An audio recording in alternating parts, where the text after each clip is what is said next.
हरि रामायण तैयार लेकर नाम तेरा, हरि रामायण तैयार लेकर नाम तेरा, हो गए भव से पार लेकर नाम तेरा, अब हो गए भव से पार लेकर नाम तेरा, नाम तेरा नाम तेरा, हम हो गए भव से पार लेकर नाम तेरा।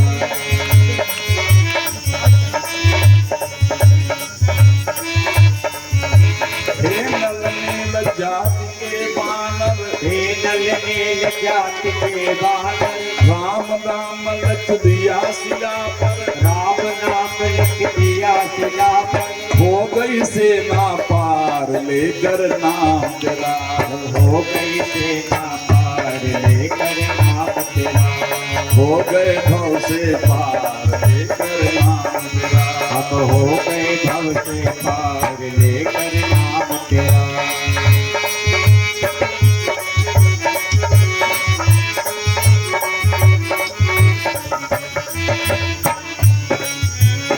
हरि सभा में दुपद दुलारी, हरि सभा कर नाम तेरा, बढ़ गया तीर अपार लेकर नाम तेरा, हो गए भव से पार लेकर नाम तेरा, अब हो गए भव से पार लेकर नाम तेरा।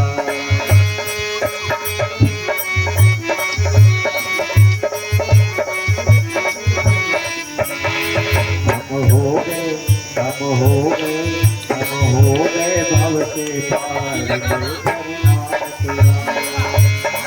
गज ने आधा नाम पुकारा, गज ने आधा नाम पुकारा, गरुण छोड़कर उसे उबारा, गरुड़ छोड़ कर उसे उबारा, किया ग्राह संहार लेकर नाम तेरा, किया ग्राह संहार लेकर नाम तेरा, हो गए भव से पार लेकर नाम तेरा, हम हो गए भव से पार लेकर नाम तेरा।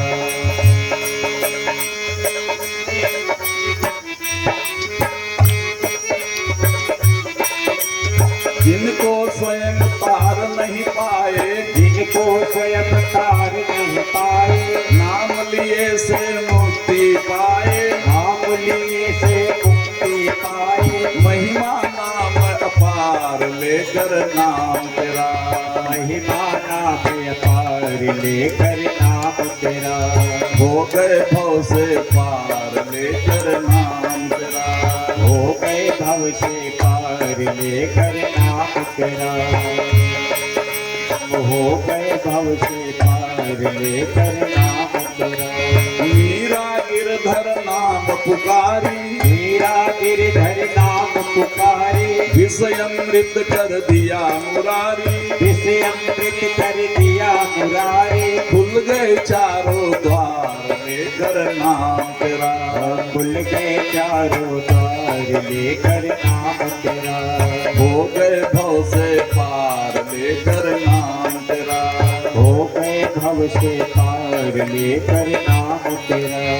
राम नाम जो कोई गावे, राम नाम जो कोई गावे, अपने तीनों लोक बनावे, अपने तीनों लोक बनावे, है जीवन का सार लेकर नाम तेरा, है जीवन का सार लेकर नाम तेरा, हो गए भव से पार लेकर नाम तेरा, हम हो गए भव से पार लेकर नाम तेरा,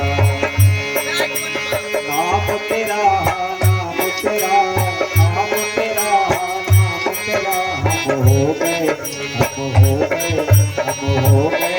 से पार लेकर नाम तेरा, हो गए भव से पार लेकर नाम तेरा, हो गए भव से पार लेकर नाम तेरा। वृंदावन बिहारी लाल की जय। भगवान के नामोच्चारण में कहा गया, न गंगा न गया सेतुर न काशी न च पुष्करम, जिह्वाग्रे वर्ते यस्य हरिरित्यक्षरद्वय। गंगा गया केस काशी आज पुष्कर कहीं जाने की आवश्यकता नहीं है, जिसके जीवा के ऊपर भगवान का नाम है। ऋग्वेदो यजुर्वेद सामवेदो यथर्वण अधितास्तेन इनोक्तम हरिरित्यक्षरद्वयम् अश्वमेधादिभिर्यज्ञे नरमेधे सदक्षिणे। कोई यज्ञ हो और दक्षिणा उसमें न दी जाए तो यज्ञ का कोई फल नहीं। कहा कि अश्वमेधादि यज्ञ की दक्षिणा उसने कर लिया यदि उसने भगवान के नामों को अपने जिह्वा पे बसा के रखा। प्राण प्रयाण पाथेयम संसार व्याधि भेजनम दुख क्लेश परिताड़म हरित्यक्षरद्वयम्। हम कहीं जाने लगते हैं तो रात रुकना है, प्रातः काल की दातुर की, जलपान की, स्नान की सारी व्यवस्थाएं रखते हैं, इसलिए कि घर जैसी सुविधा रहेगी नहीं, तो ये सुविधा न हो, हमारी यात्रा में सुविधा न हो, हमको कष्ट न हो। तो ऐसे ही भगवान के नाम ही जब प्राण जाने लगते हैं तो उनके लिए यही पाते हैं, चलाना है, ये व्यवस्था है। ये भी बात नहीं है कि कौन ले, ब्राह्मण क्षत्रिय वैश्य शूद्र स्त्रियां शूद्र जाते हैं, भगवान के नाम उच्चारण में किसी को रोक नहीं है। ब्राह्मण क्षत्रिय वैश्य शूद्र अंत चाहे जो भी ले, भगवान का नाम सब ले सकते हैं। और ये भी न देश काल ने न शौच विनिर्णय। आप किस अवस्था में है, नाम स्मरण करने में, नाम लेने में कोई बाधा नहीं है। और जैसे ही कहा कि कुंभ पवित्र पवित्र व सर्वावस्थांगत हो गया, यह स्मृत पुंडरीकाक्षं स्वायाभ्यंतर सुचित। जैसे भगवान का स्मरण किया आप पवित्र, किसी भी अवस्था में हो आप पवित्र हो गए। भगवान के नाम का महत्व है। भगवान के नाम उच्चारण से कहा ये दूध नहीं गिरे, आप समझ नहीं रहे हैं, ये आपके स्वामी को नहीं पुकारा है, ये तो अपने बेटे को पुकारा है। पुकारा तो अजामिल ने अपने बेटे को है, उसी भाव से पुकारा है। और आपके स्वामी का होगा नारायण नाम, हो सकता है, लेकिन उसके भाव से पुकारा है, उसकी तो प्रधानता होती है। तो कहा कि अब नाम की बात आती है तो यही निर्णय कर लीजिए कि नारायण नाम पर अधिकार किसका। इसके बेटे का तो भी कुछ समय से नाम रखा गया, और हमारे स्वामी का तो नाम सनातन है, तो नारायण नाम पर सही अधिकार तो हमारे स्वामी का नहीं ले जाता। निराश यमराज के पास पहुंचे, यमराज से पूछा कि प्रभु इस संसार में आपका ही शासन है कि किसी दूसरे का भी? यदि शासन करता कई हो जाए तो निर्णय कैसे होगा? यमराज जी बड़े आश्चर्यजनक ढंग से देखने लगे, कहा आश्चर्यचकित हो गए, क्या रे आज तक तो तुम लोगों ने कभी ऐसी चर्चा नहीं की, आज कैसे किया? कहा महाराज ऐसी आज घटना घट गई। कहा कैसे? सारी घटना को बताया तो उन्होंने बताया जिह्वान नवति भगवत गुण नाम ध्येयम चेतन अरविंदम कृष्णाय नो नमत्यक्षरिये कदापि तानान व्यक्तमस्तोक विष्णु कृष्णा। जिसकी जिह्वा ने कभी भी एक बार भी भगवान का नाम उच्चारण न किया, जिसके चित्त ने कभी भी भगवान के श्री विग्रह का चिंतन न किया हो, जिसने कभी भी भगवान के चरणार बिंदु का स्मरण न किया हो, भगवान श्री विग्रह के समक्ष, भगवान के श्री विग्रह के समक्ष जिसका सर एक बार भी झुका न, ऐसे व्यक्तियों को आप मेरे यहाँ ला सकते हैं। और उसने एक बार भी भगवान नाम उच्चारण किया हो, भगवान का स्मरण किया हो, भगवान के श्री विग्रह के समक्ष जो सर झुकाया हो, उसको तुम नहीं ला सकते। ये यमराज जी स्वयं अपने दूतों को बता रहे, उससे दूर ही रहना। देखो इतने पापी अजामिल को एक बार भगवान के नाम लेने से नहीं ला सकते।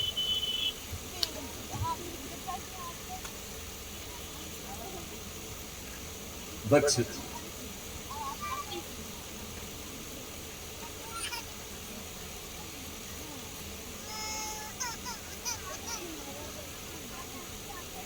तो भगवान का दर्शन होता है।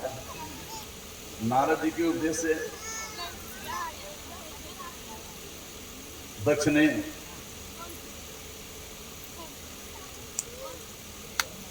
पंजन पुत्री असिकने से विवाह किया, हरियस नामक 10,000 पुत्रों को उत्पन्न किया सृष्टि के विस्तार में सहयोग के लिए। जब ये तपस्या करने लगे वो शक्ति प्राप्त करने के लिए कि हम सृष्टि विस्तार उचित ढंग से कर सकें, तो नारद जी पहुंच करके सबको भगवत परायण कर देते हैं। दक्ष जी को ये जानकारी मिली तो उनको बड़ा कष्ट हुआ। उन्होंने पुनः 1,000 पुत्रों को उत्पन्न किया और उन सबको श्रेष्ठ वृद्धि में सहायता के लिए तप करके इस कार्य में संलग्न होने के लिए आदेश दिया। यही पूर्व अपने भाइयों की तरह जाते हैं नारायण सर में, वहाँ स्नान करके जब ध्यानस्थ होते हैं तो नारद जी पूर्व की बात वहाँ पहुँचते हैं, उनको भी निवृत्त परायण कर देते हैं। दक्ष को बड़ा क्रोध हुआ, नारद जी को साथ दिया कि तू बड़ा धूर्त है, अपने को भगवत परायण ब्रह्मचारी समझता है, इस प्रकार से मेरे पुत्रों को मुझसे दूर करके तूने अच्छा कार्य किया है, संत का कार्य किया है। साथ दिया कि आज से तू एक जगह रुक न सके, एक जगह ठहर न सके। ब्रह्मा जी के पास पहुंचे, ब्रह्मा जी से कहा कि प्रभु आपको सृष्टि विस्तार का उपदेश देते हैं और आपका पुत्र नारद उसमें विघ्न होता है। सारी घटना बताई, कहा कि अभी तक तुमने पुत्रों को उत्पन्न किया था, अब कन्याओं की सृष्टि करो, कन्याओं को उत्पन्न करो। ये ब्रह्मचारी है, कन्याओं के पास नहीं जाएगा। 60 कन्याओं की उत्पत्ति हुई, उसके बाद यहीं से सबका विवाह होता है और यहीं से सब सृष्टियाँ इसी से संपूर्ण जगत व्याप्त है इन्हीं कन्याओं के द्वारा। एक दिन देवराज इंद्र असुरों पर विजय सिंह प्राप्त करते हैं। विजय सिंह प्राप्त करने के बाद विजयोत्सव मनाते हैं, विजय का उत्सव मनाते हैं। उत्सव अपने चरमोत्कर्ष पर था, चरम पर था। उसी समय देवराज इंद्र के गुरु बृहस्पति जी का आगमन होता है। इस स्थिति में देवराज इंद्र ने बृहस्पति जी को देखा तो, लेकिन यदि हम अपने स्थान का परिवर्तन करते हैं, उड़ते हैं, तो जो ये आनंद चरमोत्कर्ष में है वो समाप्त हो जाएगा। ये आनंद की स्थिति गड़बड़ हो जाएगी, सब आनंद भंग हो जाएगा। तो उन्होंने देख करके भी ऐसा लगा कि मैंने देखा ही नहीं, ऐसा व्यवहार किया। बृहस्पति जी समझ गए और वो वहां से चले जाते हैं। थोड़ी देर बाद दूसरी तरफ सर घुमाते हुए जब पूरा उधर देखा तो बृहस्पति जी ने सेवकों को भेजा, उनको अपनी भूख का आभास हुआ और सेवकों को भेजा, बृहस्पति जी नहीं मिले। घर भेजा, वहां भी नहीं मिले। यह जानकारी, एक ज्ञान असुरों को हो गया। असुरों ने सोचा कि मौका अच्छा है, इनको उचित सलाह देने वाला कोई है नहीं, बृहस्पति दुष्ट है, इसी समय इन पर आक्रमण कर दिया गया। शुक्राचार्य के आदेशानुसार उनकी देखरेख में आक्रमण होता है। इंद्र की पराजय पर पराजय होने लगी। अब क्या किया जाए? भगवान के पास जाते हैं और भगवान ने कहा कि जब तक बृहस्पति प्रसन्न नहीं होते हैं तब तक के लिए त्वष्टापुत्र विष्णु को अपना गुरु बना लो। वो बड़े तपस्वी हैं, उनके तप के प्रभाव से तुमको विजय प्राप्त हो जाएगी। त्वष्टापुत्र विष्णु के पास आते हैं, इनके 3 सिर हैं। एक से सोमरस पान करते हैं, दूसरे से सुरा पान करते हैं, तीसरे से अन्न ग्रहण करते हैं। इन त्वष्टा के पास जाने के बाद उन्होंने कहा, इंद्र ने, कि हम अतिथि हैं और आपके पास आए हैं, आप हमारी मनोकामना को पूर्ण करें।